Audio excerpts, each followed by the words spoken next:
Even with big conventions and major events, Las Vegas is seeing fewer tourists and they're spending. From hotels to casinos to flights, the numbers are down across the board, and experts say the economy may be at a...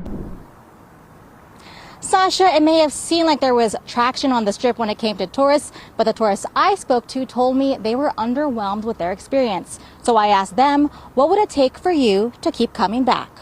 This particular trip, that it seems to be less crowded than normal. We usually come on Labor Day weekend. I said something to her about it, that it just doesn't seem that busy for being a holiday weekend. Because it's a long weekend, I feel like it should be a little, I would assume it would. What if I told you that right now, thousands of Las Vegas hotel rooms sit completely empty while digital signs flash sold out across the Strip? Casino executives are panicking behind closed doors, but instead of admitting their greed ended the golden goose, they're pointing the finger at you, the everyday tourist. They're calling you cheap, worthless, not good enough for their city anymore. Tonight, we're revealing the shocking truth about how Vegas CEOs destroyed their own empire and why they're desperately trying to blame the very people who built it. The evidence is damning. But the Las Vegas Convention and Visitors Authority say there are at least two factors that are causing that dip. One are people looking for value and they're staying home, and the other, changing federal policies for international visitors. Picture this. You're walking down Las Vegas Boulevard at 10 p.m. on a Saturday night. The Bellagio fountains dance, Caesar's Palace glows gold, and every marquee screams, "No vacancy." But take the elevator up any tower and you'll find something haunting. Floor after floor of dark windows, empty rooms, ghost corridors where housekeeping carts once bustled. How can hotels claim they're sold out when entire wings sit abandoned? The answer is more sinister than you think. Caesars CEO Tom Reeg recently admitted, "We've battened down the hatches in Vegas for a soft summer." Notice the language? A soft summer. Like it's the weather's fault. Like something external attacked them. But here's what he's not telling you. Those rooms aren't sold out. They're deliberately held back, creating artificial scarcity while towers stand empty. Walk through any casino at 2 a.m. and count the players. The slot machines outnumber humans 10 to 1. The energy that once electrified these halls has vanished. Yet somehow, magically, there's still no room at the inn. This isn't an occupancy crisis. It's a deception, and it gets worse. When cornered about empty casinos and abandoned floors, executives have perfected their defense. It's not their fault, it's yours. The modern tourist, they claim, just isn't good enough anymore. MGM CEO Bill Hornbuckle acknowledged the shift bluntly during a recent investor call. "I think when it gets to our value-oriented properties, there is impact." It sounds harmless, but read between the lines. Impact is code for fewer budget travelers. He's not saying MGM made Vegas unaffordable.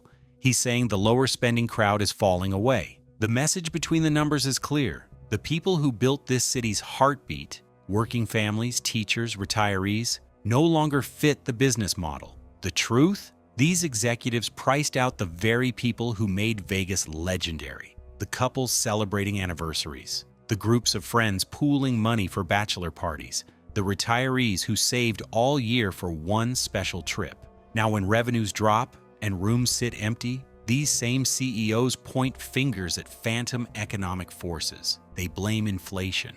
They blame consumer confidence. They blame everything except the $45 resort fees, $30 parking, and $300 minimum table games. But here's where their story really falls apart. Because while they're crying about lower-end consumers, they're simultaneously bragging to investors about something completely different. The narrative gets darker. Casino executives have begun painting everyday visitors as the problem.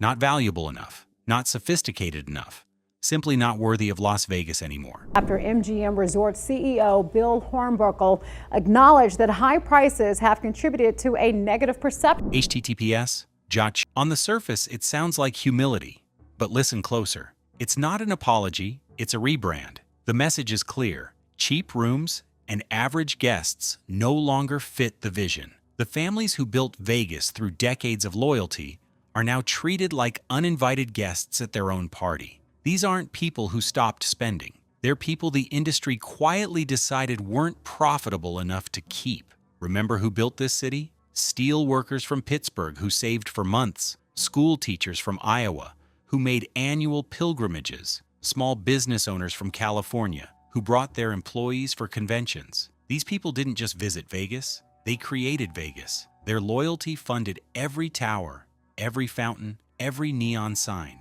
Now they're being erased from the story, labeled as dead weight, called lower value in corporate boardrooms. The same grandparents who honeymooned here in the 1960s are now considered undesirable because they won't drop $500 on bottle service. But wait until you see the actual numbers behind what drove these people away. The data tells a brutal story. In 2010, you could park free anywhere on the Strip.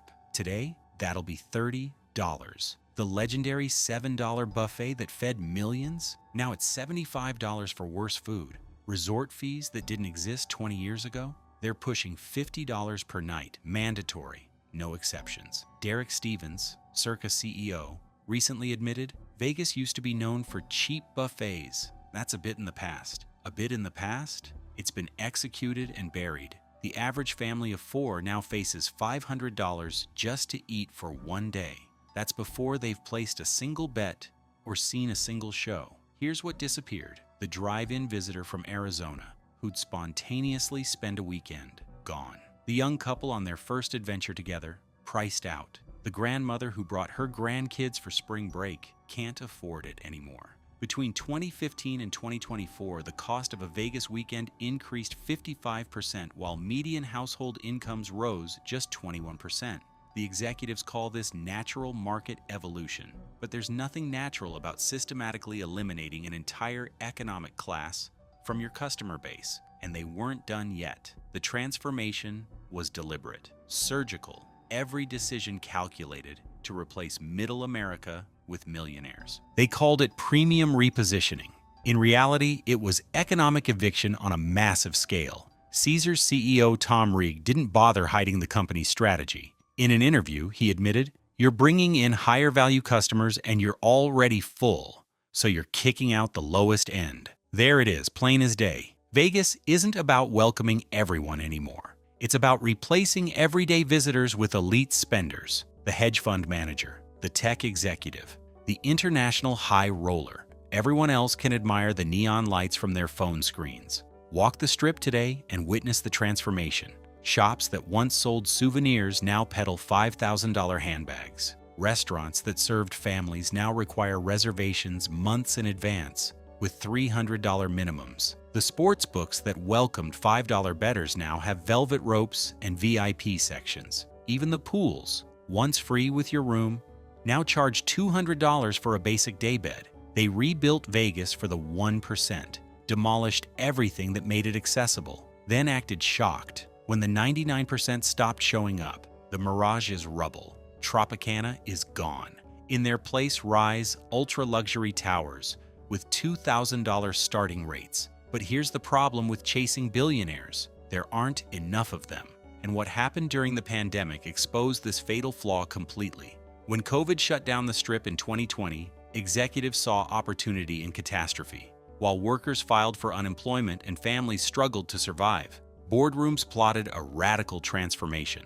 As Wynn Resorts CEO Matt Maddox later said, "All of which is also exciting me about the prospects and opportunities for what we can, and more importantly, need to do next." At Wynn, we are already working on new concepts that you can only produce here in Vegas. Opportunities, new concepts. That's corporate shorthand for resetting the city around the wealthy. The pandemic wasn't a tragedy to overcome. It was an excuse to lock out the working class forever. What emerged from lockdown wasn't the Vegas anyone recognized. Gone were the deals that brought people back. Eliminated were the entry points for first-time visitors. They used a global crisis as cover to implement changes they'd dreamed about for years. Double the prices, half the service, zero apologies. Resort fees jumped 40% during the pandemic. Parking fees appeared at properties that had been free for decades. Minimum bets tripled overnight.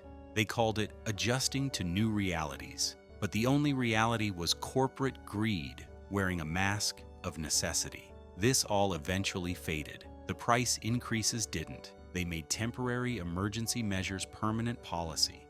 And they had one more trick up their sleeve. Here's the dirty secret every casino executive knows, but won't admit. Those sold-out signs are lies. The rooms exist. They're just hidden from you. MGM's leadership spelled it out plainly. CEO Bill Hornbuckle told reporters, "We price hundreds, thousands of items across Vegas every day, and we're constantly adjusting them." Sounds routine until you decode it. Those adjustments don't mean deals or discounts. They mean control. When booking's slow, prices don't fall. Rooms quietly disappear. It's not about meeting demand. It's about manufacturing scarcity. Keep supply tight, rates high, and the illusion alive that Vegas is still sold out. Industry insiders reveal the practice. A hotel showing 98% occupancy might really be at 70% with hundreds of rooms deliberately blocked from inventory. The Cosmopolitan has entire floors that never appear online. Aria adjusts available rooms hourly based on algorithmic pricing models. When demand softens, rooms vanish from the system rather than dropping in price. Why leave money on the table? Because accepting $100 today means you can't charge $300 tomorrow. They'd rather let rooms rot empty than admit their prices are too high. The same executives who complain about soft demand are literally manufacturing that softness by refusing to sell inventory at market rates. But while they play games with spreadsheets, real people suffer. The people who keep Vegas running, the ones tourists never see. Talk to any dealer, housekeeper, or bartender working the strip today. They'll tell you stories that executives don't want you to hear. Ghost floors, where they haven't cleaned a room in months. Tip jars that barely fill anymore. Shifts cut because entire sections of casinos sit empty. We're seeing lower spend per visitor across certain demographics, MGM admitted in their Q2 2024 call. Corporate speak for the remaining tourists aren't tipping because they're broke after paying inflated prices. Maria, a cocktail waitress for 15 years, describes the change. Floors that used to buzz until 4 a.m. are empty by midnight. My tips are down 60%, but management says it's our fault for not being engaging enough. She laughs bitterly. How do you engage with customers who don't exist? The bell desk at Luxor was eliminated entirely. Dealers at Paris work double tables because half their colleagues were laid off. Yet CEO compensation packages hit record highs. The disconnect is staggering.